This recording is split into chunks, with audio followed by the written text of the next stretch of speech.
ലോക്സഭാ തെരഞ്ഞെടുപ്പിന് വിധി എഴുതാൻ ഇനി മണിക്കൂറുകൾ മാത്രം. ഇന്ന് വൈകിട്ടോടെ പരസ്യപ്രചാരണം അവസാനിക്കും. വൈകിട്ടാണ് കൊട്ടിക്കലാശം. നാളെ നിശബ്ദ പ്രചാരണത്തിന്റെ ദിവസമാണ്, അടിയൊഴുക്കുകളുടെ ദിവസമാണ്. അവസാനവട്ട വോട്ടുറപ്പിക്കാനുള്ള നീക്കങ്ങളിലാണ് മുന്നണികൾ, സ്ഥാനാർത്ഥികൾ. കാസർഗോഡ് നിന്നുള്ള വിവരങ്ങളുമായി അരുൺ പാറയ്ക്കൽ ചേരുന്നുണ്ട്. അരുൺ, എന്താണ് കാസർഗോട്ടെ ഒടുവിലത്തെ ഒരു പ്രചാരണത്തിന്റെ ചിത്രം? വേണു, കാസർഗോഡ് ഇന്നിപ്പോൾ കൊട്ടിക്കലാശം UDF-ന്റെയും നേരത്തോടുകൂടി കാസർഗോഡ് നഗരത്തിലാണ് നിശ്ചയിച്ചിരിക്കുന്നത്. LDF-ന്റെ കൊട്ടിക്കലാശം കല്യാശ്ശേരി ടൗണിലേക്ക്, അതായത് രാവിലെ ഹൊസങ്കടിയിൽ നിന്ന് LDF അവരുടെ റോഡ് ഷോ ആരംഭിച്ചു. വൈകുന്നേരം കല്യാശ്ശേരിയിലായിരിക്കും ഈ കൊട്ടിക്കലാശം ഉണ്ടാവുക. എന്തായാലും വലിയ രീതിയിലുള്ള പ്രചരണമാണ് മൂന്ന് മുന്നണികളും ജില്ലയിൽ നടത്തിയിരിക്കുന്നത്. ഇപ്പോൾ നമ്മൾ നിൽക്കുന്നത് കാസർഗോഡ് UDF-ന്റെ ഇലക്ഷൻ കമ്മിറ്റി ഓഫീസിലാണ്. അവസാനഘട്ടം, അതായത് ഈ വോട്ടെടുപ്പ് ദിവസത്തേക്കുള്ള പോസ്റ്ററുകളും മറ്റൊക്കെ തയ്യാറാക്കുന്ന ഒരു തിരക്കിലേക്ക് പ്രവർത്തകരൊക്കെ തന്നെ കടന്നു കഴിഞ്ഞു. വലിയ രീതിയിലുള്ള ആത്മവിശ്വാസം UDF ക്യാമ്പിനുണ്ട്. ഇത്തവണയും വിജയം ആവർത്തിക്കാൻ കഴിയുമെന്നൊരു ആത്മവിശ്വാസമുണ്ട്. UDF-ന്റെ സ്ഥാനാർത്ഥി രാജ്മോഹൻ ഉണ്ണിത്താൻ, അദ്ദേഹം നമുക്കൊപ്പം ചേരുകയാണ്. അദ്ദേഹത്തോട് നമുക്ക് അദ്ദേഹത്തിന്റെ വിജയപ്രതീക്ഷകളൊക്കെ തന്നെ ചോദിക്കാം. എത്രത്തോളം MP എത്രത്തോളം ആത്മവിശ്വാസമുണ്ട് ഇത്തവണ? എത്രത്തോളം ആത്മവിശ്വാസമുണ്ട്?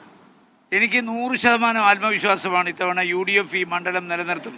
കാരണം വളരെ കഷ്ടപ്പെട്ട് ബുദ്ധിമുട്ടി പ്രയാസപ്പെട്ടാണ് ഞങ്ങൾ ഈ മണ്ഡലം പിടിച്ചത്. കഴിഞ്ഞ 5 വർഷക്കാലം ഒരു നിറസാന്നിധ്യമായി കാസർഗോഡ് ജനങ്ങളുടെ ജീവിത പ്രശ്നങ്ങളിൽ അവരോടൊപ്പം നിന്ന ഒരു MP-യാണ് ഞാൻ. പാർലമെൻറ്റ് സമ്മേളനം നടക്കുമ്പോൾ അവിടെ പോവും, അതുപോലെ തന്നെ പാർലമെൻ്ററി കമ്മിറ്റികൾ നടക്കുമ്പോൾ അവിടെ പോവും, തിരിച്ചിവിടെയാണ് വരുന്നത്. പിന്നെ പാർലമെൻറ്റിനകത്ത് ഞാൻ ഒരുപാട് വിഷയങ്ങൾ കൊണ്ടുവന്നിട്ടില്ലേ, അവർ കാണുന്നില്ലേ? എൻഡോസൾഫാന് വേണ്ടിയുള്ള വാദം, അതുപോലെ തന്നെ എയിംസിന് വേണ്ടിയുള്ള വാദം, പിന്നെ ഉപ്പളയിലൊരു പാസ്പോർട്ട് സേവാ കേന്ദ്രം, കഴിഞ്ഞ തവണ വിദ്യാലയം, അതുപോലെ തന്നെ അംഗനവാടി ടീച്ചേഴ്സ്, ആശാ വർക്കർമാർ, കുടുംബശ്രീ, ഇവർക്കൊക്കെ വേണ്ടി ഇന്ത്യൻ പാർലമെന്റിൽ വേറെ ആരും വേണ്ടിയിട്ടില്ല, ഞാനല്ലാതെ. കഴിഞ്ഞ തവണ പെരിയ കേസ് UDF-ന് ഗുണം ചെയ്തു. ഇത്തവണ റിയാസ് മൗലവി കൊലപാതക കേസുണ്ട്.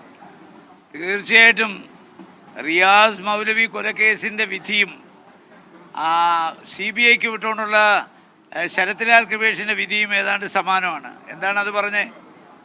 ശരത്ലാൽ കൃപേഷിന്റെ കേസിൽ സിംഗിൾ കോടതി കേസ് CBIക്ക് വിട്ടുകൊണ്ട് നടത്തിയ വിധി ഇതാണ്. പ്രതികളുടെ മൊഴി വേദവാക്യമായി സ്വീകരിച്ചാണ് കുറ്റപത്രം തയ്യാറാക്കിയത്. ഈ കുറ്റപത്രം വിചാരണയ്ക്ക് പോയാൽ പ്രതികൾ രക്ഷപ്പെടും. കുറ്റപത്രം ക്യാൻസൽ ചെയ്യുന്നു, കേസ് CBIക്ക് വിടുന്നു. ഇവിടെ എന്താ പറഞ്ഞത്? സുപ്രീം കോടതിയിൽ ഒരു വെർഡിക്റ്റ് ഉണ്ട്, ഒരു വിധി. ഒരു കേസ് നടന്നാൽ അതിൻ്റെ മോട്ടീവാണ് അന്വേഷിക്കേണ്ടത്. Motive അന്വേഷിച്ചിട്ടാണ് FIR തയ്യാറാക്കേണ്ടത്. ആ മോട്ടീവാണ് പ്രോസിക്യൂഷൻ പ്രൂവ് ചെയ്യേണ്ടത്. അതിൽ DNA പരിശോധന നടത്തിയില്ല, രക്തക്കറവുണ്ട്, മൊബൈൽ ഫോൺ പരിശോധിച്ചില്ല. അപ്പം ശാസ്ത്രീയമായ തെളിവെടുക്കാൻ റിയാസ് മൗലവി കേസിൽ കേരള പോലീസ് പരാജയപ്പെട്ടു. അത് കോടതിയാണ് പറഞ്ഞത്, ഞങ്ങളാരുമല്ല പറയുന്നത്. അന്വേഷണം ദയനീയ പരാജയം. വേണു, അതുതന്നെയാണ് ഈ റിയാസ് മൗലവി കൊലപാതക കേസിലെ വിധി ഇത്തവണ തെരഞ്ഞെടുപ്പിൽ വലിയ രീതിയിലുള്ള ഒരു സ്വാധീനം ചെലുത്തുമെന്നൊരു പ്രതീക്ഷ UDF ക്യാമ്പിനുണ്ട്. ഒപ്പം LDF-നാകട്ടെ 12 തവണ, അതായത് കാസർഗോഡ് മണ്ഡലം രൂപീകരിച്ചത് മുതൽ 12 തവണ LDF ഈ മണ്ഡലത്തിൽ അധികാരം പിടിച്ചിട്ടുണ്ട്. 4 തവണയാണ് UDF അധികാരത്തിൽ വന്നത്. ആ ഒരു ആത്മവിശ്വാസമാണ് LDF ക്യാമ്പിൽ പ്രതിഫലിക്കുന്നത്. എന്തായാലും ശക്തമായ ഒരു പോരാട്ടം മണ്ഡലത്തിൽ ഉണ്ടാവുമെന്ന കാര്യത്തിൽ യാതൊരു വിധത്തിലുള്ള സംശയവുമില്ല. NDAയുടെ വോട്ട് ഇത്തവണ ഇരു മുന്നണികൾക്കും നിർണായകമാവും. വേണു, ശരി. അരുൺ പാറയ്ക്കലാണ് കാസർഗോഡ് നിന്നുള്ള വിവരങ്ങളുമായി ചേർന്നത്. വിവാദ പരാമർശം ആവർത്തിച്ച് പ്രധാനമന്ത്രി നരേന്ദ്രമോദി. കോൺഗ്രസ് അധികാരത്തിലെത്തിയാൽ മംഗല്യസൂത്രം വരെ പിടിച്ചെടുത്ത് വിതരണം ചെയ്യും. ആർക്ക് കൊടുക്കും എന്ന് ഞാൻ പറയാതെ തന്നെ നിങ്ങൾക്ക് മനസ്സിലായില്ലേ എന്നും മോദി. ഛത്തീസ്ഗഡിലെ സുർഗുജയിലെ റാലിയിലാണ് പരാമർശം. ബൽറാം നെടുങ്ങാടി ഡൽഹിയിൽ നിന്ന് കൂടുതൽ വിവരങ്ങളുമായി ചേരുന്നു. ബൽറാം, എന്തൊക്കെയാണ് നരേന്ദ്രമോദി പറയുന്നത്?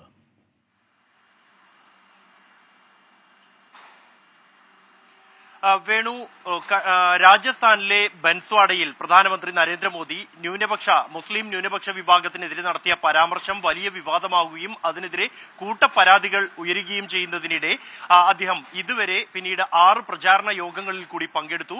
അതിൽ 5 ഇടത്തും അദ്ദേഹം തന്റെ കോൺഗ്രസിന്റെ പ്രകടന പത്രികയ്ക്ക് എതിരായ ആരോപണം ഉന്നയിച്ചു. എന്നാൽ വിവാദമായ മുസ്ലിം എന്ന പദം അദ്ദേഹം പിന്നീട് ഈ 5 ഇടങ്ങളിലും ഉപയോഗിച്ചില്ല എന്നുള്ളതാണ്. ഇന്ന് ഏറ്റവും ഒടുവിൽ അദ്ദേഹത്തിന്റെ അദ്ദേഹത്തിന്റെ പ്രചാരണം 6ാമത്തെ പ്രചരണം നടന്നത് ഛത്തീസ്ഗഡിലെ സുർഗുജയിലാണ്. അവിടെ അദ്ദേഹം പ്രകടന പത്രികയ്ക്കെതിരായ ആരോപണം ആവർത്തിക്കുകയായിരുന്നു. കോൺഗ്രസിന്റെ പ്രകടന പത്രിക അത് മാവോയിസത്തെ പ്രോത്സാഹിപ്പിക്കുന്നതാണ്, മാവോയിസ്റ്റ് ആശയങ്ങൾ ഉൾക്കൊള്ളുന്നതാണ്. നിങ്ങളുടെ പരമ്പരാഗത സ്വത്തുക്കൾ, നിങ്ങൾ സൂക്ഷിച്ചു വെച്ചിരിക്കുന്ന മക്കളുടെ പഠനത്തിന് വേണ്ടി സൂക്ഷിച്ചിരിക്കുന്ന സ്വത്തുക്കൾ, പണം, നിങ്ങളുടെ താലിമാല വരെ കോൺഗ്രസ് സർക്കാർ അധികാരത്തിലെത്തിയാൽ അത് സർവേ നടത്തി പിടിച്ചെടുത്ത് വിതരണം ചെയ്യും എന്നാണ് പ്രകടന പത്രികയിൽ കോൺഗ്രസ് വ്യക്തമാക്കുന്നത് എന്നും അത് ആർക്ക് കൊടുക്കും എന്ന ചോദ്യം ഉന്നയിക്കുകയും അത് ആർക്ക് കൊടുക്കുമെന്ന് ഞാൻ പറയാതെ തന്നെ നിങ്ങൾക്ക് അറിയാമല്ലോ എന്ന് പ്രധാനമന്ത്രി പറയുകയായിരുന്നു. കൃത്യമായി തന്നെ ജനങ്ങൾക്ക് അത് ഉൾക്കൊള്ളാൻ ലക്ഷ്യം വെച്ച് തന്നെയാണ് അദ്ദേഹത്തിന്റെ ഈ പരാമർശം നടത്തിയത്. ഒപ്പം തന്നെ ഈ പാപം ചെയ്യാൻ നിങ്ങൾ കോൺഗ്രസിനെ അനുവദിക്കരുത് എന്ന ആഹ്വാനവും അദ്ദേഹം നടത്തിയിരിക്കുന്നു. പാരമ്പര്യ സ്വത്തുക്കൾക്ക് പോലും നികുതി ഈടാക്കുമെന്നാണ് കോൺഗ്രസിന്റെ പ്രകടന പത്രികയിൽ പറയുന്നതെന്നും മാതാപിതാക്കളിൽ നിന്നും ലഭിച്ച സ്വത്തുക്കൾക്ക് പോലും നിങ്ങൾക്ക് നികുതി നൽകേണ്ടി വരും, നിങ്ങൾ മരിച്ചാലും ജീവനോടെ ഇരിക്കുമ്പോഴും നികുതി ഈടാക്കാനാണ് കോൺഗ്രസിന്റെ പദ്ധതി എന്നും നിങ്ങളുടെ സ്വത്ത് കവരാനാണ് കോൺഗ്രസ് തയ്യാറെടുക്കുന്നത് എന്നുമാണ് പ്രധാനമന്ത്രി ഈ പ്രചാരണ യോഗത്തിൽ പറഞ്ഞത്. അത്തരത്തിൽ സ്വത്ത് കവർന്നെടുക്കാൻ നിങ്ങൾ കോൺഗ്രസിനെ അനുവദിക്കുമോ എന്നും, എന്നാൽ BJP പ്രവർത്തിക്കുന്നത് ജനങ്ങളുടെ ക്ഷേമത്തിനാണെന്നും ഒപ്പം തന്നെ BJP നടപ്പാക്കിയ പദ്ധതികൾ വിവരിക്കുകയുമാണ് പ്രധാനമന്ത്രി ചെയ്തത്. ഇന്ന് 2 പ്രചാരണ യോഗങ്ങളിൽ കൂടി പ്രധാനമന്ത്രി പങ്കെടുക്കുന്നുണ്ട്. വേണു. ശരി, ബൽറാം നെടുങ്ങാടിയാണ് വിവരങ്ങൾ നൽകിയത്. ഛത്തീസ്ഗഡിലെ പ്രചാരണ റാലിയിലും വിവാദ പരാമർശം ആവർത്തിച്ചിരിക്കുകയാണ് മോദിയുടെ വാക്കുകളിലേക്ക്. और जब उनका मैनिफेस्टो आया उसी दिन मैंने कह दिया था, आज नहीं कह रहा हूं, उसी दिन कहा था कि कांग्रेस का मैनिफेस्टो पर मुस्लिम लीग की छाप है. BJPയുടെ തെരഞ്ഞെടുപ്പ് പ്രചാരണ നോട്ടീസിൽ LDF കൺവീനർ EP ജയരാജന്റെ പേര് വന്നതിനെ ന്യായീകരിച്ച് കോഴിക്കോട്ടെ NDA സ്ഥാനാർത്ഥി MT രമേശ്. EP ജയരാജന്റെ പേര് പരാമർശിച്ച് വോട്ട് ചോദിക്കുന്നതിൽ തെറ്റില്ല, എതിരാളികൾ തങ്ങളെക്കുറിച്ച് നല്ലത് പറയുന്നത് അഭിമാനമെന്നും MT രമേശ് 24നോട് പറഞ്ഞു. EP ജയരാജന്റെ പേര് വെച്ച് നോട്ടീസ് അടിച്ച് വോട്ട് ചോദിക്കുന്ന ഗതികേടിലേക്ക് BJP എത്തി എന്നുള്ള അത്തരമൊരു ആരോപണം കൂടെ ഉയരുന്നുണ്ട്. അതൊക്കെ ബാലിഷ്യമായിട്ടുള്ള കാര്യങ്ങളാണ്. EP ജയരാജന്റെ പേര് വെക്കേണ്ട കാര്യം അത് പത്രത്തിൽ വന്നൊരു കാര്യം. ധാരാളം ലഘുലേഖകൾ പല ഘടകങ്ങളും ഇറക്കിയിട്ടുണ്ട്. അത്തരമൊന്നും മാത്രമേ ഉള്ളൂ. അതൊരു ഒഫീഷ്യൽ ലഘുലേഖയായിട്ടൊന്നും ഞങ്ങൾ പറഞ്ഞിട്ടില്ല. നരേന്ദ്രമോദി ഗവൺമെൻറ് 400 സീറ്റ് കിട്ടിയാൽ അത്ഭുതമില്ല എന്ന് രാജ്യസഭയിൽ ഖാർഗെ പ്രസംഗിച്ച് ഞങ്ങൾ കോട്ട് ചെയ്തിട്ടുണ്ടല്ലോ. ഞങ്ങളെക്കുറിച്ച് മറ്റുള്ളവർ പറയുന്നത് ഞങ്ങൾ കോട്ട് ചെയ്യും, അത് സ്വാഭാവികമാണ്. അത് കോൺഗ്രസ് അതോ CPM ഒന്നും ഞങ്ങളില്ല. ഞങ്ങളെക്കുറിച്ച് ആര് നല്ലത് പറഞ്ഞാലും അത് ഞങ്ങൾ കോട്ട് ചെയ്യും, ഞങ്ങൾക്ക് അതിൽ സന്തോഷമുള്ള കാര്യമല്ലേ, അത്രയേ ഉള്ളൂ. उस पर दिया हुआ एक एक वोट नरेंद्र मोदी जी को प्रधानमंत्री बनाने वाला है. ഞാൻ ഈ ആലപ്പുഴയിലെ ജനങ്ങളോട് പറയുവാൻ ആഗ്രഹിക്കുകയാണ്. ഈ ആലപ്പുഴയിലെ സ്ഥാനാർത്ഥി ശ്രീ ശോഭാ സുരേന്ദ്രന്റെ പേരിനോട് ചേർന്ന് താമരയിലെ നിങ്ങളുടെ ഓരോ വോട്ടും നിങ്ങൾ ചെയ്യുമ്പോൾ ആ ഓരോ വോട്ടും ശ്രീ നരേന്ദ്രമോദിയെ പ്രധാനമന്ത്രിയാക്കുന്നതിന് വേണ്ടി വോട്ടുകളാണ് എന്ന് നിങ്ങൾ മനസ്സിലാക്കണം. मित्रों, सारे सर्वे बता रहे हैं कि पूरा केरल नरेंद्र मोदी जी के साथ आगे बढ़ने के लिए तैयार है. എല്ലാ സർവേകളും പറയുന്നു ഈ കേരളം മുഴുവൻ നരേന്ദ്രമോദിയോട് ഒപ്പം ചേർന്ന് മുന്നേറാൻ തയ്യാറാണ് എന്ന് പറയുന്നു. केरल के किसान और केरल के मछुआरा भाई भी नरेंद्र मोदी के साथ आगे बढ़ने के लिए तैयार है. കേരളത്തിലെ കർഷകരും അതുപോലെ തന്നെ മനുഷ്യപ്രവർത്തകരും നരേന്ദ്രമോദിയോടൊപ്പം മുന്നേറുവാൻ തയ്യാറാണ്. भाई और बहनों, केरल के कोने कोने से केरल की संस्कृति और केरल की विरासत दोनों के संरक्षण के लिए नरेंद्र मोदी को वोट देने की आवाज आ रही है. ഈ കേരളത്തിന്റെ ഓരോ കോണുകളിലും സാംസ്കാരികമായിട്ട് പൈതൃകത്തിന്റെ അടിസ്ഥാനത്തിൽ നിലകൊള്ളുന്ന വികാരങ്ങൾക്ക് വേണ്ടി നിങ്ങൾ വോട്ട് ചെയ്യണമെന്ന് ഞാൻ അഭ്യർത്ഥിക്കുകയാണ്. केरल के भाइयों बहनों, केरल में 3 खेमे पड़े हुए हैं. एक कम्युनिस्टों का, दूसरा कांग्रेस और मुस्लिम लीग का, और तीसरा NDA का खेमा हुए. കേരളത്തില് മൂന്ന് മുന്നണികളാണുള്ളത്. ഒന്ന് കമ്മ്യൂണിസ്റ്റുകാരുടേത്, അതുപോലെ തന്നെ കോൺഗ്രസിന്റെയും, രണ്ടാമത് കോൺഗ്രസിന്റെയും മുസ്ലിം ലീഗിന്റെയും, അതുപോലെ തന്നെ NDA സഖ്യം. भाई और बहनों, दुनिया में कम्युनिस्ट समाप्त हो गए हैं, देश में भी कम्युनिस्ट समाप्त हो गए हैं और कांग्रेस देश में समाप्त हो गई है. आने वाला समय भारतीय जनता पार्टी का है. സുഹൃത്തുക്കളെ, ലോകത്ത് കമ്മ്യൂണിസം അസ്തമിച്ചു കഴിഞ്ഞിരിക്കുകയാണ്. അതുപോലെ തന്നെ രാജ്യത്തും അസ്തമിച്ചിരിക്കുകയാണ്. കോൺഗ്രസ് പാർട്ടി രാജ്യത്ത് അസ്തമിച്ചിരിക്കുകയാണ്. ഇനി വരുവാൻ പോകുന്നത് ഭാരതീയ ജനതാ പാർട്ടിയുടെ നാളുകളാണ് എന്ന് പറയുവാൻ ഞാൻ ആഗ്രഹിക്കുകയാണ്. ये चुनाव में शोभा जी को सांसद बनाने के साथ साथ कई सारे काम होने वाले हैं. ഈ തെരഞ്ഞെടുപ്പില് ശോഭാജിയെ പാർലമെന്റ് മെമ്പറാക്കുന്ന അവസരത്തിൽ വളരെയധികം കാര്യങ്ങൾ ചെയ്യുവാൻ പോവുകയാണ്. भाई और बहनों, ये चुनाव शोभा जी के सांसद बनते ही तीसरी बार नरेंद्र मोदी को प्रधानमंत्री बनाने का चुनाव. സുഹൃത്തുക്കളെ, ഈ തെരഞ്ഞെടുപ്പില് ശോഭാ സുരേന്ദ്രൻ MP ആകുന്നതോടൊപ്പം തന്നെ നരേന്ദ്രമോദി മൂന്നാമതും ഇന്ത്യയുടെ പ്രധാനമന്ത്രിയായിട്ട് സത്യപ്രതിജ്ഞ ചെയ്യുക തന്നെ ചെയ്യും. ये चुनाव भारत को दुनिया में तीसरे नंबर की इकोनॉमी बनाने का चुनाव है. ഈ തെരഞ്ഞെടുപ്പ് ഭാരതത്തെ ലോകത്തിലെ മൂന്നാമത്തെ സാമ്പത്തിക ശക്തിയാക്കുന്നതിന് വേണ്ടിയുള്ള തെരഞ്ഞെടുപ്പാണ്. ये चुनाव 3 करोड़ लखपति दीदी बनाने का चुनाव है. അതുപോലെ തന്നെ ഈ തെരഞ്ഞെടുപ്പിലൂടെ ഏതാണ്ട് 3 കോടി സഹോദരിമാരെ ലക്ഷപതികളായിട്ട് മാറ്റുന്ന തെരഞ്ഞെടുപ്പാണ്. ये चुनाव एग्रीकल्चर, मैन्युफैक्चरिंग और टेक्नोलॉजी तीनों फील्ड में भारत को दुनिया में नंबर 1 बनाने का चुनाव है. അതുപോലെ തന്നെ ഈ തെരഞ്ഞെടുപ്പ് കാർഷിക രംഗത്തും ഉൽപാദന രംഗത്തും കാറ്റലോഗിന്റെ രംഗത്തും 3 രംഗത്തും ഈ ഭാരതത്തെ ഒന്നാമതാക്കാൻ പോകുന്ന തെരഞ്ഞെടുപ്പാണ്.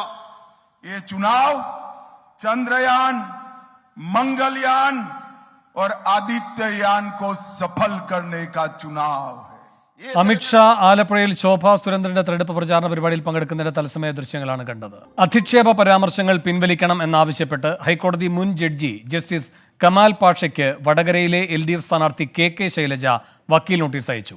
പരാമർശം പിൻവലിച്ച് മാപ്പ് പറഞ്ഞില്ലെങ്കിൽ നിയമ നടപടികൾ സ്വീകരിക്കുമെന്നും നോട്ടീസിൽ പറയുന്നു. രാഹുൽ സുരേഷ് കോഴിക്കോട് നിന്ന് കൂടുതൽ വിവരങ്ങളുമായി ചേരുന്നു. രാഹുൽ, എന്താണ് ശൈലജയുടെ ആവശ്യം?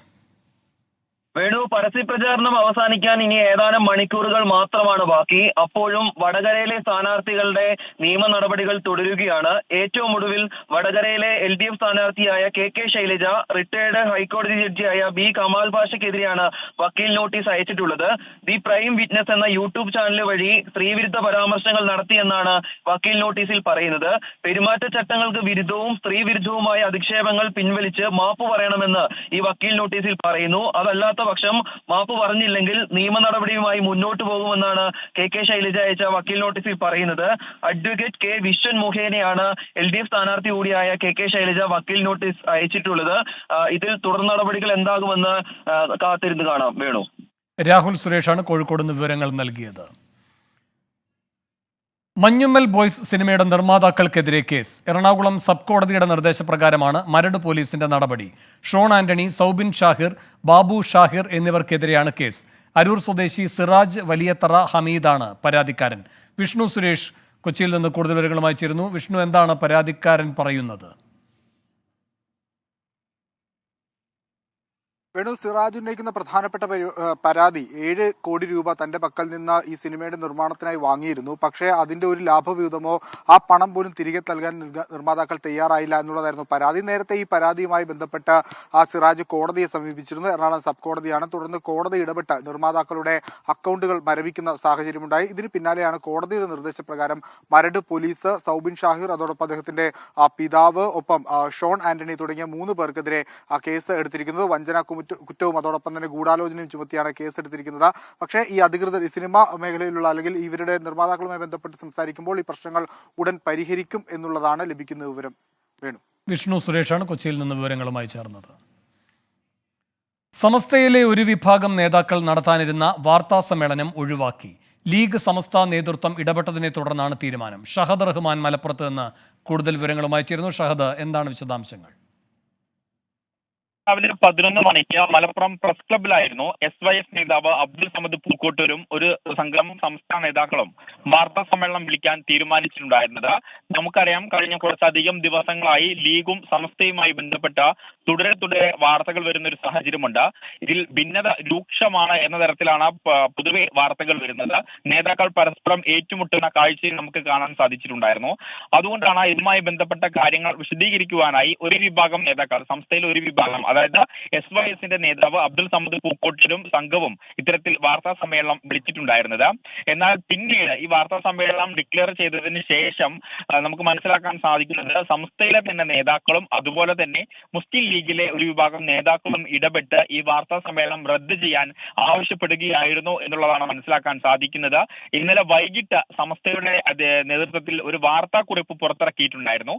ആ വാർത്താക്കുറിപ്പിൽ പ്രധാനമായിട്ടും പറയുന്നത് ഇതാണ്, അതായത് ഇത് തെരഞ്ഞെടുപ്പ് കാലമാണ്, തങ്ങൾ ആരെയും തെരഞ്ഞെടുപ്പിന് നിശ്ചയിച്ചിട്ടില്ല, വോട്ട് ചോദിക്കാനോ അല്ലെങ്കിൽ മറ്റൊന്നിനും നിശ്ചയിച്ചിട്ടില്ല. സമസ്തയ്ക്ക് ഇക്കാലത്തും സ്വന്തമായിട്ട് നിലപാടുകളുണ്ട്.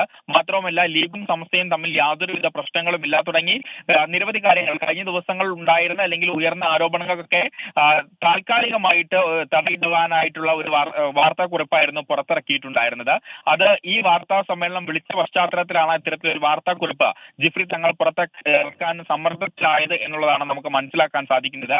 എന്തായാലും ഇതുമായി ബന്ധപ്പെട്ട് ഇന്ന് നടത്താനിരുന്ന വാർത്താ സമ്മേളനം റദ്ദ് ചെയ്തിരിക്കുന്നു. ലീഗ് സമസ്ത നേതൃത്വം ഇടപെട്ടതിന്റെ അടിസ്ഥാനത്തിലാണ് ഇത്തരത്തിൽ ഈ വാർത്താ സമ്മേളനം റദ്ദ് ചെയ്തത് എന്നുള്ളതാണ് നമുക്ക് മനസ്സിലാക്കാൻ സാധിക്കുന്നത്. അതോടൊപ്പം ഇന്ന് PK കുഞ്ഞാലിക്കുട്ടി, ET മുഹമ്മദ് ബഷീർ ഉൾപ്പെടെയുള്ള ആളുകൾ ഇതുമായി ബന്ധപ്പെട്ട പ്രതികരണം നൽകിയിട്ടുണ്ട്. അതായത് ലീഗും സമസ്തയും തമ്മിൽ യാതൊരുവിധ പ്രശ്നങ്ങളുമില്ല, മുൻപുണ്ടായിരുന്നത് എങ്ങനെയാണോ അതിനേക്കാൾ കൂടുതൽ ദൃഢമായിട്ടുള്ള ബന്ധത്തോടു കൂടിയിട്ടാണ് ലീഗും സമസ്തയും മുന്നോട്ട് പോകുന്നത് എന്നൊരു കാര്യമാണ് ഇരു നേതാക്കളും ഇന്ന് വ്യക്തമാക്കിയിട്ടുള്ളത്. ശരി, ഷഹദ് റഹ്മാനാണ് മലപ്പുറത്ത് നിന്ന് വിവരങ്ങൾ നൽകിയത്. ചെന്നൈ വിമാനത്താവളത്തിൽ വൻ ലഹരിവേട്ട. 1 കിലോ ഹെറോയിനുമായി ദോഹ സ്വദേശി പിടിയിലായി. രാജ്യാന്തര വിപണിയിൽ 11 കോടിയിലേറെ വിലമതിക്കുന്ന മയക്കുമരുന്നാണ് പിടികൂടിയത്. അനീഷ് ശിവദാസ് ചെന്നൈയിൽ നിന്ന് വിവരങ്ങളുമായി ചേരുന്നു. അനീഷ്, വിശദാംശങ്ങൾ എന്താണ്? വേണു, രാജസ്ഥാൻ സ്വദേശിയായ 28-കാരനെയാണ് ചെന്നൈ ഇന്റർനാഷണൽ എയർപോർട്ടിലെ റവന്യൂ ഇന്റലിജൻസ് ഡയറക്ടറേറ്റ് ഇന്ന് രാവിലെ പിടികൂടിയത്. ഇയാളിൽ നിന്ന് 11 കിലോയോളം ഹെറോയിനാണ് പിടികൂടിയത്. ഇത് രാജ്യാന്തര വിപണിയിൽ 11 കോടി രൂപയോളം വില മതിക്കുമെന്നാണ് വിവരം. ഖത്തറിലെ ദോഹയിൽ നിന്ന് വരികയായിരുന്ന ഭാരത് ബസ്ത എന്നയാളാണ് ബാഗേജിൽ മയക്കുമരുന്ന് കടത്താൻ ശ്രമിച്ചത്. വിദേശത്ത് നിന്ന് വൻതോതിൽ മയക്കുമരുന്ന് കടത്ത് നടക്കുന്നതായി DRI സംഘത്തിന് നേരത്തെ സൂചന ലഭിച്ചിരുന്നു. ഇതിനെ തുടർന്ന് സൂക്ഷ്മമായി നിരീക്ഷണം നടത്തി വരുന്നതിനിടയിലാണ് ഈ രാജസ്ഥാൻ സ്വദേശി പിടികൂടുന്നത്. ഇയാളുടെ ലഗേജ് പരിശോധിച്ചപ്പോൾ ഹെറോയിൻ കണ്ടെത്തുകയായിരുന്നു. ആദ്യം ഇത് ചെറിയ അളവാണെന്നാണ് കരുതിയത്. എന്നാൽ പിന്നീടാണ് ഇത് വലിയ തോതിൽ 11 കിലോയോളം തൂക്കമുണ്ടെന്ന് കണ്ടെത്തിയത്. ഏതായാലും ഇയാളെ കസ്റ്റഡിയിലെടുത്ത് കൂടുതൽ ചോദ്യം ചെയ്തു വരികയാണ്. ഇയാൾ ശരി, ചെന്നൈ വിമാനത്താവളത്തിൽ 11 കിലോ ഹെറോയിനുമായി ദോഹ സ്വദേശി പിടിയിൽ. അനീഷ് ശിവദാസാണ് വിവരങ്ങൾ നൽകിയത്. മലപ്പുറത്ത് ഇത്തവണ മികച്ച ഭൂരിപക്ഷത്തിൽ വിജയിക്കുമെന്ന് LDF സ്ഥാനാർത്ഥി V വസീഫ്. മുസ്ലിം ലീഗ് അനുഭാവികൾ പോലും തനിക്ക് വോട്ട് ചെയ്യുമെന്നും V വസീഫ് 24-നോട് പറഞ്ഞു. ഷഹദ് റഹ്മാൻ തയ്യാറാക്കിയ റിപ്പോർട്ടിലേക്ക്. കൊട്ടിക്കലാശത്തിന് ഇനി മണിക്കൂറുകൾ മാത്രം ബാക്കി നിൽക്കെ മലപ്പുറത്തെ LDF സ്ഥാനാർത്ഥി V വസീഫിന്റെ തെരഞ്ഞെടുപ്പ് പ്രചാരണം അതിന്റെ അന്തിമ ലാപ്പിലേക്ക് പ്രവേശിക്കുകയാണ്. വലിയ ആത്മവിശ്വാസത്തിലാണ് LDFന്റെ സ്ഥാനാർത്ഥി വസീഫ് എന്നുള്ളതാണ് ഏറ്റവും പ്രധാനപ്പെട്ട കാര്യം. ഇപ്പോൾ നമുക്കൊപ്പം സ്ഥാനാർത്ഥി ചേരുന്നുണ്ട്.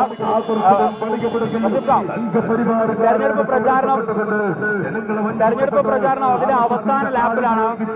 എന്താണ് നമ്മൾ ഏറ്റവും ഒടുവിലത്തെ പ്രതീക്ഷ? ഈ മണ്ഡലത്തിൽ ഇടതുപക്ഷം വലിയ വിജയം നേടും എന്ന് തന്നെയാണ് നമ്മൾ പ്രതീക്ഷിക്കുന്നത്. അതിനനുസരിച്ചുള്ള ഒരു ചലനം ഈ മണ്ഡലത്തിലുണ്ട്. വലിയ വിജയം പ്രതീക്ഷിക്കുന്നുണ്ട്. മണ്ഡലത്തിൽ അതായത് തുടർച്ചയായി ഇപ്പോൾ ലീഗ് ജയിച്ചു കയറുന്ന ഒരു മണ്ഡലമാണ്. പക്ഷേ എങ്കിൽ പോലും LDFന് ഒരു ചരിത്രമുണ്ട് മുന്നിൽ നിൽക്കുന്ന. അപ്പം ആ ചരിത്രം മുന്നോട്ട് നോക്കുമ്പോൾ 2004 അതേ ഇത്തവണ നമുക്ക് പ്രതീക്ഷിക്കാം. പ്രതീക്ഷിക്കാവോ? തീർച്ചയായിട്ടും ഇവിടെ ഒരു മണ്ഡലവും ഇപ്പൊ കുത്തകയല്ല എന്ന് നിങ്ങൾക്കൊക്കെ അറിയാലോ. ഏത് മണ്ഡലമാണ് കുത്തകയായിട്ടുള്ളത്? ജനങ്ങളാണ് തീരുമാനിക്കുന്നത് ആര് ജയിക്കണം എന്നുള്ളത്. അങ്ങനെ ഒരു പ്രത്യേക വിഭാഗത്തിന് മാത്രം ഈ മണ്ഡലം എഴുതി കൊടുക്കുന്ന സാഹചര്യമൊന്നും ഇപ്പോൾ ഇവിടെ ഇല്ല. ഈ മണ്ഡലത്തിൽ ഇപ്പോൾ ഈ പ്രതികരണം കണ്ടാൽ നിങ്ങൾക്ക് മനസ്സിലാകും, വലിയ ഭൂരിപക്ഷത്തിൽ മലപ്പുറത്ത് ഇത്തവണ ഞങ്ങൾ ജയിക്കും. അതൊരു അട്ടിമറിയെന്ന് പ്രതീക്ഷിക്കുന്നുണ്ട്. അത് അട്ടിമറിയാണോ വേറെന്തെങ്കിലും മറിച്ചിലാണോ എന്നൊക്കെ നിങ്ങൾ തീരുമാനിച്ചോ. എന്തു തന്നെയായാലും 2004 ഇവിടെ ഇടതുപക്ഷം ജയിച്ചതിന്റെ മുകളിൽ ഭൂരിപക്ഷത്തിന് ഇവിടെ ഇടതുപക്ഷം ഈ 2024 ജയിച്ചിരിക്കും. ഇത്തവണ നമ്മൾ തെരഞ്ഞെടുപ്പിന്റെ ഫസ്റ്റ് ഫേസിലൊക്കെ പറഞ്ഞിട്ടുണ്ടായിരുന്നല്ലോ, അതായത് ലീഗിന്റെ സ്ഥാനാർത്ഥികൾ ലീഗിന്റെ പ്രതിനിധികൾ ഉൾപ്പെടെ അല്ലെങ്കിൽ അനുഭാവികൾ ഉൾപ്പെടെ തങ്ങൾക്ക് വോട്ട് ചെയ്യുന്ന ആ ഒരു ആത്മവിശ്വാസം ഇപ്പോഴുണ്ട്. പ്രത്യേകിച്ച് ഇപ്പൊ കുറെ കൂടി സമസ്ത ഉൾപ്പെടെയുള്ള വിഷയങ്ങൾ സജീവമായിട്ട് ചർച്ചയായി നിൽക്കുകയാണ്. അതൊക്കെ ഏത് രീതിയിൽ ഇത്തവണ വോട്ടായിട്ട് മാറുമെന്നാണ് പ്രതീക്ഷിക്കുന്നത്? ഷാഹിദിന് ആ പ്രതീക്ഷ ഇല്ലേ? ഇപ്പോ ഇവിടെ മലപ്പുറത്ത് പ്രവർത്തിക്കുന്ന ആള് എന്നുള്ള നിലക്ക് നിങ്ങളുടെ അന്വേഷണാത്മക പത്രപ്രവർത്തനത്തിലൂടെ ഈ മണ്ഡലത്തിൽ ജനങ്ങളുടെ മനസ്സ് അത്യാവശ്യം ഷാഹിദിന് മനസ്സിലായി കാണുമെന്നാണ് ഞാൻ കരുതുന്നത്. എല്ലാ വിഭാഗം ജനങ്ങളിൽ നിന്നും വലിയ പിന്തുണയാണ് കിട്ടുന്നത്. മുസ്ലിം ലീഗിന്റെ തന്നെ നല്ലൊരു വിഭാഗം പ്രവർത്തകർ എന്നോട് സംസാരിക്കുകയും എന്നോട് ബന്ധപ്പെടുകയും ഒക്കെ ചെയ്തുകൊണ്ടിരിക്കുന്നുണ്ട്. അവരൊരു പക്ഷേ ഇതുപോലെ തന്നെ അവരുടെ സ്ഥാനാർത്ഥിയുടെ പോസ്റ്റർ ഒട്ടിക്കാനോ ബാനർ ഒട്ടിക്കാനോ വോട്ട് ചോദിച്ചൊക്കെ പോകുന്നുണ്ടാകാം. പക്ഷേ അവരുടെ വോട്ടും അവരുടെ മനസ്സും ഞങ്ങളോടൊപ്പമാണ്. അത് മുസ്ലിം ലീഗിന്റെ ചില തെറ്റായ പ്രവണതകൾക്കെതിരെയുള്ള താക്കീതായിട്ടാണ് അവർ കരുതുന്നത്. എന്തായാലും വലിയ പ്രതീക്ഷയിലാണ് LDF സ്ഥാനാർത്ഥി വി വസീഫ പറഞ്ഞത്. അതായത് 2004 ഇരട്ടി ഭൂരിപക്ഷത്തിൽ ഇത്തവണ LDF മലപ്പുറം മണ്ഡലത്തിൽ നിന്ന് ജയിച്ച് കയറും എന്നുള്ളതാണ്. അതോടൊപ്പം തന്നെ മറ്റൊരു പ്രധാനപ്പെട്ട ഒരു പ്രസ്താവന എന്ന് പറയുന്നത്, അതായത് ഇത്തവണ ലീഗിന്റെ പ്രതിനിധികൾ പോലും അല്ലെങ്കിൽ ലീഗ് അനുഭാവികൾ പോലും ഇത്തവണ LDF വോട്ട് ചെയ്യും എന്നുള്ളതാണ്. അദ്ദേഹത്തിന് അത്തരത്തിലുള്ള ഉറപ്പുകൾ ലഭിച്ചിട്ടുണ്ട് എന്നുള്ളതാണ്. എന്തായാലും വലിയ വിജയ പ്രതീക്ഷയിലാണ് LDF സ്ഥാനാർത്ഥി വി വസീഫ് ഉള്ളത്. ക്യാമറമാൻ മുഹമ്മദ് അർഷാഖിനൊപ്പം ഷഹദ് റഹ്മാൻ, 24 മലപ്പുറം. തെരഞ്ഞെടുപ്പിൽ VVPAT സ്ലിപ്പുകൾ പൂർണ്ണമായും എണ്ണണം എന്ന ഹർജിയിൽ വ്യക്തത തേടി സുപ്രീം കോടതി. VVPATന്റെ പ്രവർത്തനം ഉച്ചയ്ക്ക് തെരഞ്ഞെടുപ്പ് കമ്മീഷന്റെ ഉദ്യോഗസ്ഥൻ വിശദീകരിക്കണം. കേസ് 2 മണിക്ക് വീണ്ടും പരിഗണിക്കും. ബൽറാം നെടുങ്ങാടി ഡൽഹിയിൽ നിന്നും കൂടുതൽ വിവരങ്ങളുമായി ചേരുന്നു. ബൽറാം, ഇങ്ങനെയൊരു നിർദ്ദേശം കോടതി നൽകിയ സാഹചര്യം എന്താണ്? വേണു, VVPAT സ്ലിപ്പുകൾ മുഴുവനായി തന്നെ എണ്ണണമെന്ന് ആവശ്യപ്പെട്ടുകൊണ്ടുള്ള ഹർജികൾ സുപ്രീം കോടതിയുടെ പരിഗണനയിലുണ്ട്. ഈ ഹർജികൾ പരിഗണിക്കുന്നതിനിടെയാണ് ഈ VVPATന്റെ സാങ്കേതിക വിഷയങ്ങളിൽ സുപ്രീം കോടതി വിശദീകരണം തേടിയിരിക്കുന്നത്.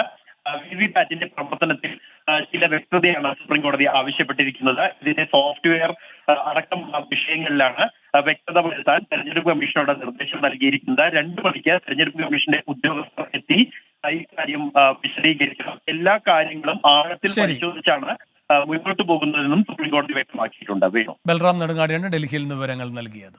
തെരഞ്ഞെടുപ്പ് ബഹിഷ്കരിക്കണം എന്ന ആഹ്വാനവുമായി വയനാട്ടിൽ മാവോയിസ്റ്റ് സംഘം. ജനങ്ങൾ എതിർപ്പറിയിച്ചതോടെ മാവോയിസ്റ്റുകൾ വനമേഖലയിലേക്ക് പിൻവാങ്ങി. തലപ്പുഴ കമ്പമലയിലെത്തിയ 4-അംഗ സംഘത്തിന്റെ ദൃശ്യങ്ങൾ പുറത്ത്. മാവോയിസ്റ്റ് സാന്നിധ്യത്തിന്റെ പശ്ചാത്തലത്തിൽ പോലീസ് സുരക്ഷ വർദ്ധിപ്പിച്ചു.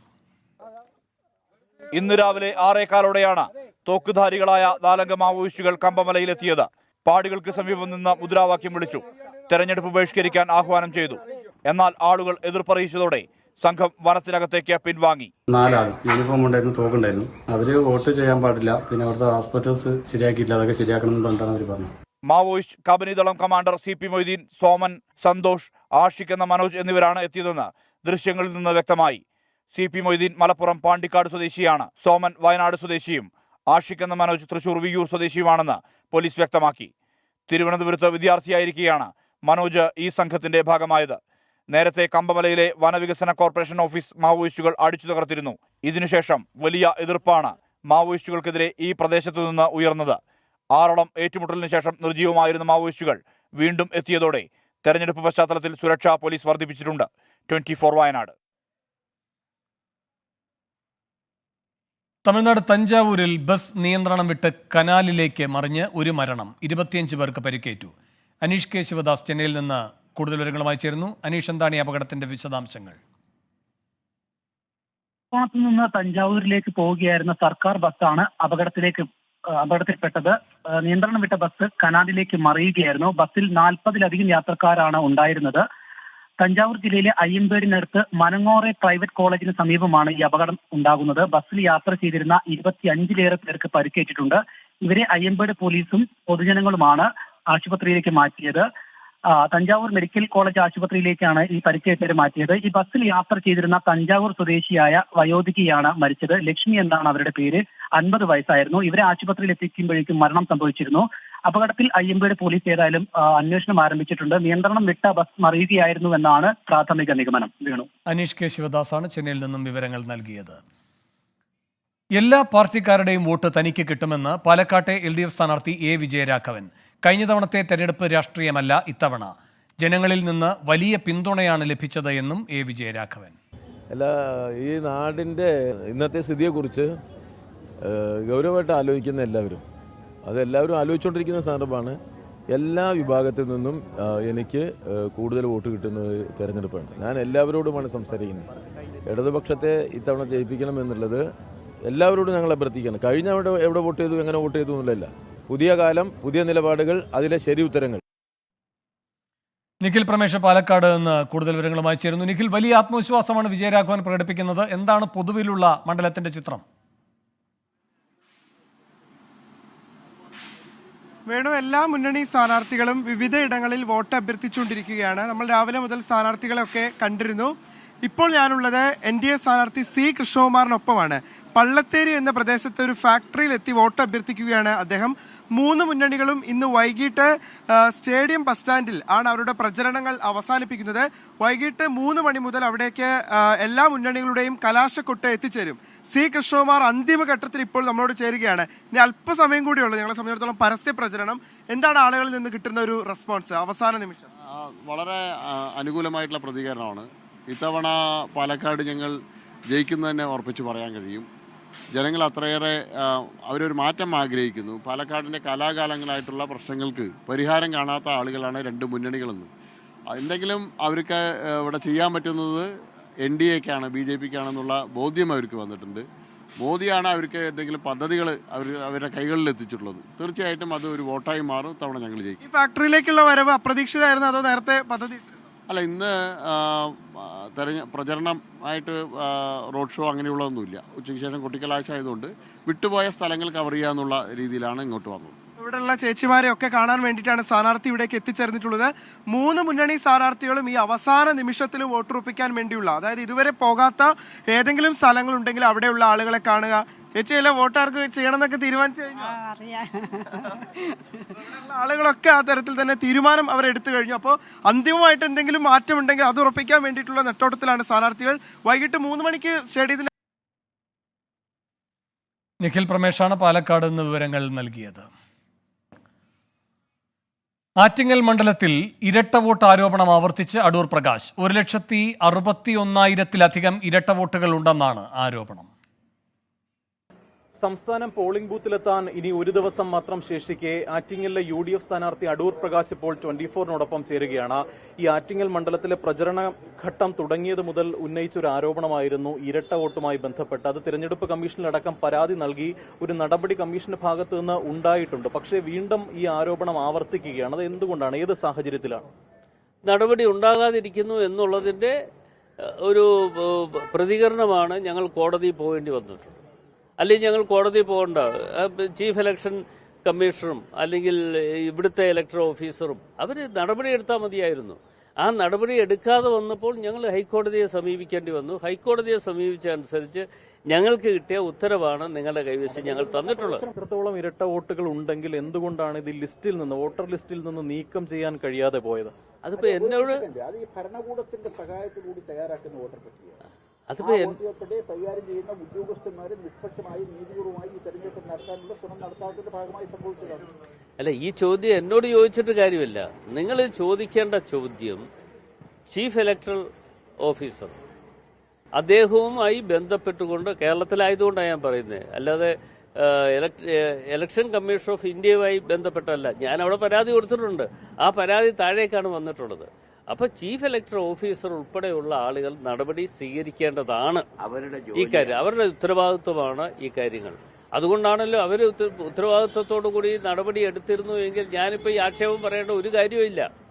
ആറ്റിങ്ങിൽ നീതിപൂർവമായ ഒരു തിരഞ്ഞെടുപ്പ് നടക്കുമെന്ന് താങ്കൾ പ്രതീക്ഷിക്കുന്നുണ്ടോ? ഞങ്ങളെ കൊണ്ട് ചെയ്യാൻ പറ്റുന്ന പരമാവധി കാര്യങ്ങൾ ഞങ്ങൾ ചെയ്യുക. ഒരു സംശയം വേണ്ട. കോടതിയിൽ നിന്ന് നീതിപൂർവമായ ഒരു ഇലക്ഷൻ നടക്കണം എന്നുള്ളത് കൊണ്ട് കോടതി ഞങ്ങളുടെ പ്രയർ അനുസരിച്ച് കാര്യങ്ങൾ ഈ ഉത്തരവിനകത്ത് വന്നിട്ടുണ്ട്. 26-ാം തീയതി വോട്ടെടുപ്പ് കഴിഞ്ഞാൽ പിന്നെ ഒരു മാസത്തെ കാത്തിരിപ്പാണ്. എത്രത്തോളമാണ് ഒരു പ്രതീക്ഷ ആറ്റിങ്ങിൽ പ്രതീക്ഷയെക്കുറിച്ച് ഞാൻ പറഞ്ഞല്ലോ. ഞങ്ങൾക്കൊന്നും അങ്ങനെ വേവലാതിപ്പെടേണ്ട ഒരു ആവശ്യമില്ല. കാര്യങ്ങളൊക്കെ ഭംഗിയായിട്ട് പോകും. അതെ, കഴിഞ്ഞ തെരഞ്ഞെടുപ്പിനേക്കാൾ കുറെ കൂടി അനുകൂലമായിട്ടുള്ള ഒരു റിസൾട്ട് ആയിരിക്കും ഇവിടെ വരാൻ പോകുന്നത്.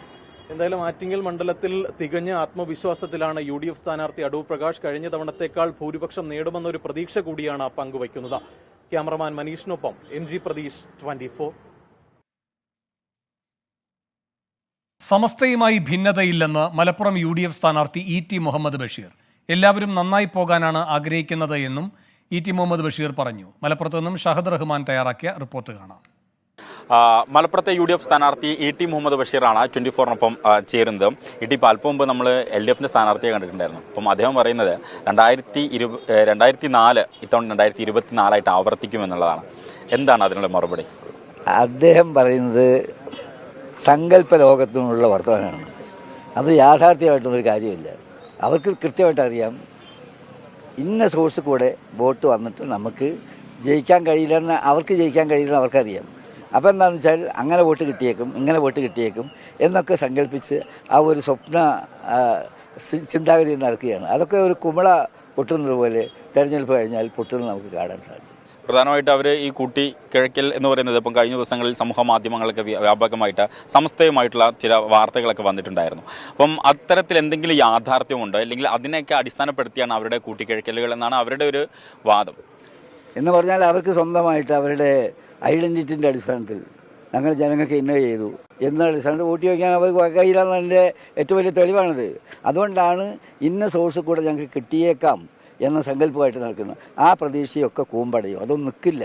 യാതൊരു വിധത്തിലും അങ്ങനത്തെ അതിലൂടെ ഒരു വോട്ട് സംഭരിക്കാൻ കഴിയുമെന്ന വിചാരം അവർക്ക് വേണ്ട. നിലവിൽ അത്തരത്തിൽ അവർ ഉന്നയിക്കുന്ന തരത്തിൽ എന്തെങ്കിലും പ്രശ്നങ്ങളുണ്ട് സംസ്ഥയുമായിട്ട്? അല്ല, ആരുമായിട്ടും ഇല്ല. ഞങ്ങൾ എല്ലാവരുമായിട്ട് കോടിയിലായിട്ട് പോകണമെന്ന് വിചാരിക്കുന്ന ആളുകളാണ്. അത്തരം എല്ലാ ആളുകളുടെയും വോട്ട് ഞങ്ങൾ പ്രതീക്ഷിക്കുന്നുണ്ട്. ഞങ്ങൾക്ക് അക്കാര്യത്തിൽ മറ്റൊരു വിധത്തിലുള്ള ചിന്താഗതിയില്ല. വളരെ എല്ലാവരും കാര്യങ്ങൾ മനസ്സിലാക്കി എല്ലാവരോടും ഞങ്ങൾ വോട്ട് ചോദിക്കുന്ന പോലെ അവരുടെ മനസ്സിനെയും മാറ്റിയെടുക്കുക എന്നുള്ളതാണ്. എല്ലാവരുടെയും സഹകരണം ഞങ്ങൾക്കുണ്ടാകും. ആ ഒരു അകൽച്ച ഉണ്ടാവില്ല. ആ പ്രതീക്ഷയും വെച്ചിട്ട് അവർ നിൽക്കുകയും വേണ്ട. എന്തായാലും വലിയ പ്രതീക്ഷയിലാണ് ET. എന്തായാലും ഇത്തവണ അട്ടിമറികളൊന്നും തന്നെ ഉണ്ടാവില്ല, മറിച്ച് ബെസ്റ്റ് പെർഫോമൻസ് ആയിരിക്കും ഇത്തവണ മുസ്ലിം ലീഗിന് ഉണ്ടാവുക എന്നുള്ളതാണ് ET വെച്ച് പുലർത്തുന്ന പ്രതീക്ഷ. ക്യാമറമാൻ മുഹമ്മദ് അർഷാഖിനൊപ്പം ഷഹദ് റഹ്മാൻ, 24 മലപ്പുറം. മകൾക്കെതിരായ മാസപ്പടി കേസ് പുകമറ ഉണ്ടാക്കാനുള്ള ശ്രമത്തിന്റെ ഭാഗമെന്ന് മുഖ്യമന്ത്രി പിണറായി വിജയൻ. 24 അനുവദിച്ച പ്രത്യേക അഭിമുഖത്തിലാണ് പ്രതികരണം. വീണ നിയമവിരുദ്ധമായി ഒന്നും ചെയ്തിട്ടില്ല. തന്നെ കേന്ദ്ര ഏജൻസികൾ എന്തുകൊണ്ട് അറസ്റ്റ് ചെയ്തില്ല എന്ന രാഹുൽ ഗാന്ധിയുടെ ചോദ്യം വിടുവായത്തരമാണെന്നും മുഖ്യമന്ത്രി വിമർശിച്ചു. ഗതികേടുകൊണ്ടാണ് ലീഗ് കോൺഗ്രസിനൊപ്പം നിൽക്കുന്നത് എന്നും മുഖ്യമന്ത്രി പിണറായി വിജയൻ പറഞ്ഞു. അവളൊരു കമ്പനി നടത്തി, എത്ര ആളുകൾ കമ്പനി നടത്തുന്നു? ഇതെന്താ ഒരു കുട്ടി ആദ്യമായിട്ട് കമ്പനി നടത്തുകയാണോ കേരളത്തിലും ഇന്ത്യയിലും? ആരെല്ലാം കമ്പനി നടത്തുന്നു? ഇവരെല്ലാം അന്വേഷിച്ചപ്പോൾ ഇതെല്ലാം ഇവിടെ കാണാനുണ്ടല്ലോ. അതിലെന്താ നിയമവിരുദ്ധമായിട്ടുണ്ട്? എന്നാലൊരു പുകമറ സൃഷ്ടിക്കാം, ഒരു പേരൊക്കെ ഇട്ടിട്ട് ഒരു പുകമറ സൃഷ്ടിക്കാം. പക്ഷേ അന്വേഷണ ഏജൻസികൾ കൃത്യമായി അന്വേഷിച്ചാൽ അതിനകത്ത് എന്തെങ്കിലും കണ്ടെത്താൻ പറ്റുമോ? ഇപ്പോൾ എന്തെങ്കിലും കണ്ടോ സാധാരണ നിലക്ക്? അപ്പോൾ അതാണ് ഈ ഉള്ളാലെ ചിരിച്ചുകൊണ്ട് നോക്കാൻ കഴിയുന്നതിൻ്റെ പൊരുൾ. അതാണ് അതിൻ്റെ വസ്തുത. കേരളത്തിൽ വന്ന് ഈ അദ്ദേഹം എന്നെ എന്തുകൊണ്ട് അറസ്റ്റ് ചെയ്യുന്നില്ല എന്ന് ചോദിക്കുകയാണ്. എന്തൊരു വിടുവായത്വമാണത്? അത് തന്നെയല്ലേ എനിക്ക് ചോദിക്കാനുള്ളത്. രാഹുൽ ഗാന്ധി ഒരു കോൺഗ്രസിൻ്റെ ഒരു ദേശീയ നേതാവാണല്ലോ. എന്തടിസ്ഥാനത്തിലാണ് എന്നെ അറസ്റ്റ് ചെയ്യേണ്ടത്? എന്ത് കേസിൻ്റെ ഭാഗമായിട്ടാണ്? എന്താണ് അങ്ങനെ ഒരു ചോദ്യം ചോദിക്കാൻ അദ്ദേഹത്തെ പ്രേരിപ്പിച്ച കാര്യം? വസ്തുതാപരമായിരിക്കണ്ടേ ചോദ്യം? അല്ല, ലീഗ് എന്ന് പറയുന്നത് ഒരു പരിതാപകരമായ അവസ്ഥയിൽ നിൽക്കുന്നൊരു പാർട്ടിയാണെന്നാണ് എനിക്ക് തോന്നുന്നത്. എന്തെല്ലാം അവമാനമാണ് അവർ സഹിച്ചുകൊണ്ടിരിക്കുന്നത്. അതാണ് ഞാൻ പറഞ്ഞത് പരിതാപകരം. സ്വന്തം പാർട്ടിയുടെ പതാക പോലും എടുത്ത് നടക്കാനുള്ള സ്വാതന്ത്ര്യവും അവകാശവും ഇല്ല എന്ന് വന്നാൽ പിന്നെ എന്തൊരു പാർട്ടിയാണത്? കേരളത്തിലെ UDF എന്ന് പറയുമ്പോൾ അതിൻ്റെ നട്ടെല്ല് ലീഗാണ്. ലീഗില്ലാത്തൊരു UDFനെ പറ്റി ആലോചിക്കാൻ പറ്റുമോ? മഹാരാഷ്ട്രയിലെ ബാരാമതിയിൽ സ്വതന്ത്ര സ്ഥാനാർത്ഥിക്ക് അനുവദിച്ച ചിഹ്നത്തിന് NCP ശരത് പവാർ വിഭാഗത്തിന്റെ ചിഹ്നവുമായി സാമ്യമുണ്ടെന്ന് പരാതി. ഇക്കാര്യം ചൂണ്ടിക്കാട്ടി പാർട്ടി തെരഞ്ഞെടുപ്പ് കമ്മീഷന് പരാതി നൽകി. ശ്രീനാഥ് ചന്ദ്രൻ മുംബൈയിൽ നിന്ന് കൂടുതൽ വിവരങ്ങളുമായി ചേരുന്നു. ശ്രീനാഥ്, എന്താണ് ഈ പരാതിയിലേക്ക് നയിച്ച ആശയക്കുഴപ്പം?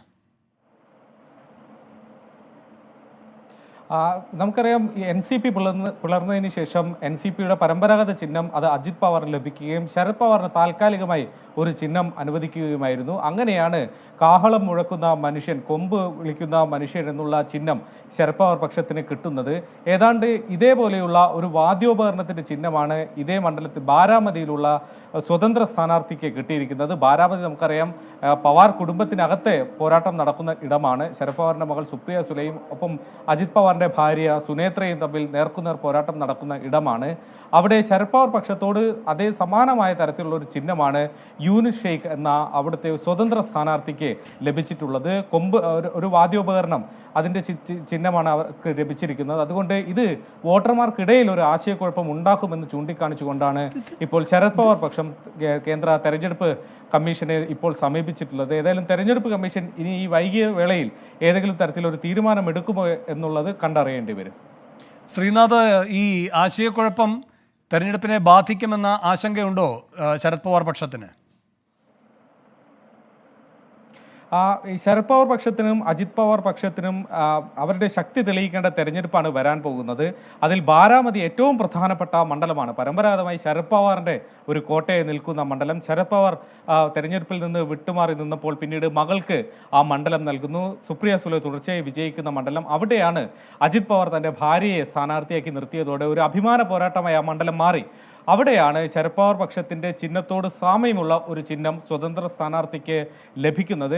ഇത് ഏതെങ്കിലും തരത്തിലൊരു ആശയക്കുഴപ്പം ഉണ്ടാക്കി ഒരുപക്ഷെ ഈ പോരാട്ടം കനക്കുകയും വളരെ കുറഞ്ഞ വോട്ടുകളുടെ മാർജിനിൽ ഒരു സ്ഥാനാർത്ഥി വിജയിക്കുകയും ചെയ്യുന്ന ഒരു സാഹചര്യത്തിലേക്ക് കാര്യങ്ങൾ എത്തിയാൽ അപ്പോൾ ഇതൊരു പ്രശ്നമായി മാറാനുള്ള സാധ്യതയുണ്ട് എന്ന് മുന്നിൽ കണ്ടുകൊണ്ടാണ് ഇപ്പോൾ ശരത് പവാർ പക്ഷം തെരഞ്ഞെടുപ്പ് കമ്മീഷനെ സമീപിക്കുന്നത്. ശരി, ശ്രീനാഥ് ചന്ദ്രനാണ് വിവരങ്ങളുമായി ചേർന്നത്. ഇതോടെ വാർത്താ ബുള്ളറ്റിൻ അവസാനിക്കുന്നു.